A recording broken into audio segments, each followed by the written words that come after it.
হচ্ছে না, তবে কেন? এটাই হয়তো বারমুডা ম্যাপের উপর থেকে শেষবারের মতো উড়ে যাওয়া। খুব একটা কষ্ট হচ্ছে না, তবে কেন জানি না গেমের কথা মনে পড়লে বারবার মনে হচ্ছে যে সেই প্রথম খেলা শুরু করেছিলাম এই ম্যাপটা থেকে। জীবনের প্রথম ম্যাচটাও ছিল এই বারমুডা ম্যাপ।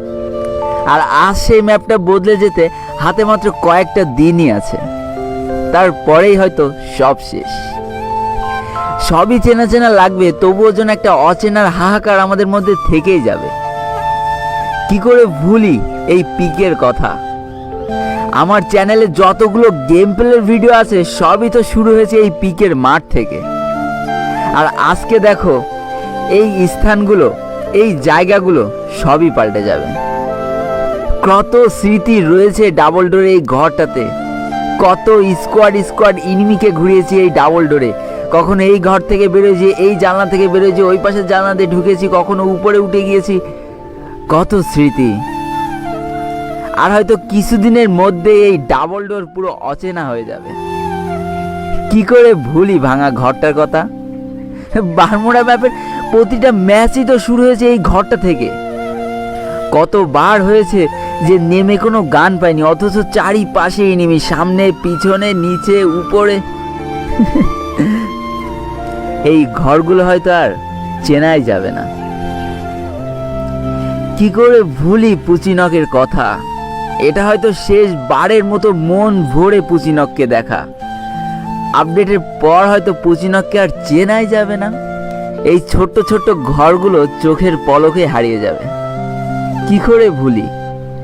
পিকে ফাইট করে 5-7টা কিল নিয়ে তাড়াতাড়ি জিপলাইন ধরে ছুটে চলে আসতাম পুচিনক আরো বেশি কিলের আশায়।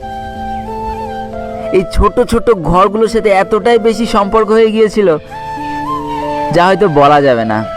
আর আজকে দেখো সবই অচেনা হয়ে যেতে চলেছে। আর সব থেকে বেশি মিস করবো তো রিমনাম ভিলেজের ওই স্থানটা।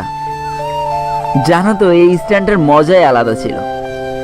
মনে পড়ে যখন ভালো খেলতে পারতাম না তখন এখানে নামতাম সারভাইভ করা আশায়, আর নেমেই দেখতাম সাথে একই স্কোয়াড আছে। তখন শুরু হয়ে যেত কোন দিক দিয়ে পালাবো তার প্ল্যানিং। একদিন হয়েছে কি, নামার সাথে সাথে আমার স্কোয়াডে বাকি 3জন মারা গিয়েছে। আর আমি কি করেছি, পানির মধ্যে বসে আছি। আর আমার উপর দিয়ে ইনিমি আমাকে খোঁজার যে কি চেষ্টা, আমার কানে তাদের পাশ শব্দ ভেসে আসছে, বুকের মধ্যে ঢিপ ঢিপ। সেসব এখন সব স্বপ্নের মতো স্মৃতি হয়ে রয়ে যাবে। কিছু আর খুঁজে পাওয়া যাবে না, চাইলেও হয়তো পাওয়া যাবে না।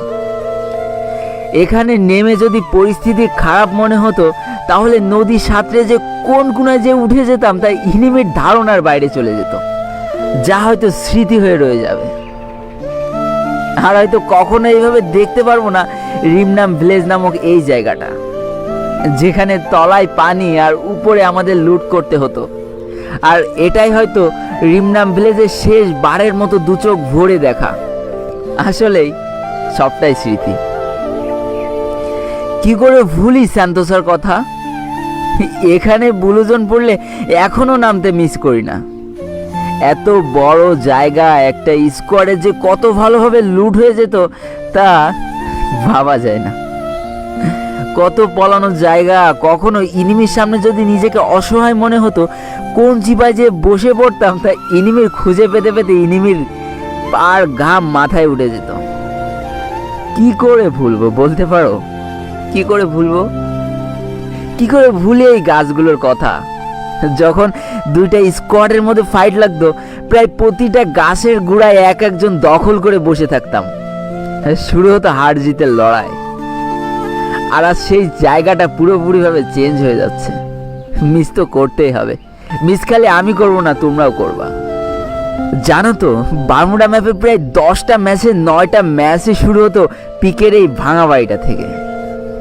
তাই আজকে শেষটাও করতে আসলাম এই ঘরটায়, যাতে আমার সাথে খেলতে আসা নতুন ফ্রি ফায়ার প্লেয়ারদের আমি গল্প করতে পারি যে পুরনো বারমুডা ম্যাপের শেষবারের মতো মৃত্যুটা হয়েছিল আমার এই ঘরটার ছাদে।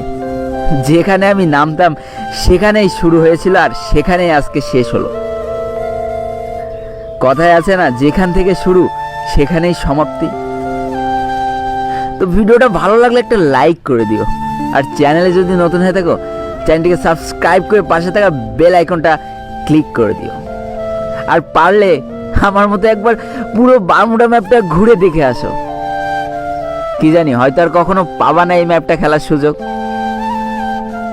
তাই যাও, শেষ বারের মতো একবার স্ক্রিন রেকর্ড করে ফেলো এই ম্যাপটার সাথে, যাতে সারা জীবন স্মৃতি হয়ে রয়ে যায়। আজকে আমি বিদায় নিচ্ছি 12 লোল গেমারের পক্ষ থেকে। ততক্ষণ সবাই সুস্থ থেকো, ভালো থেকো, টাটা, বাই বাই।